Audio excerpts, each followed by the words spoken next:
Özbəkistanın dövlət xidmətləri mərkəzlərinin nümayəndə heyəti asan xidmət modeli ilə daha yaxından tanış olmaq üçün Bakıya səfər edib. Səfər iki ölkə arasında təşkil edilən xüsusi təlim proqramı çərçivəsində gerçəkləşib. Prezident yanında vətəndaşlara xidmət və sosial innovasiyalar üzrə Dövlət Agentliyinin sədri Ülvi Mehdiyevlə keçirilən görüşdə qonaqlar əldə etdikləri təcrübəni öz ölkələrinin dövlət xidmətləri mərkəzlərində tətbiq edəcəklərini vurğulayıblar.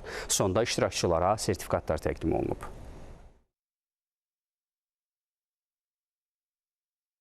Səfərimizdə əsas məqsəd asan xidmətin fəaliyyəti ilə yaxından tanış olmaqdır. Bilirsiniz ki, Özbəkistanda da buna bənzər dövlət xidmətləri mərkəzləri yaradılıb. Asan xidmət bizim ölkəmizdə də dövlət xidmətləri mərkəzlərinin yaradılmasında əsas rol oynayıb. Bugün biz asan xidmətin ən innovativ həlləri ilə yaxından tanış olmaq üçün gəlmişik. Xeyli faydalı məlumatlar əldə edirik. Asan xidmətin fəaliyyəti ilə tanışdıq zamanı biz gördük ki, əhali üçün, sahibkarlar üçün çox innovativ xidmətlər təşkil edilib. Asan xidmətin vətəndaşlara, xalqa xidmət etdiyinin şahidi olduq. Əhalinin də bu xidmətdən çox məmnun qaldığını gördük.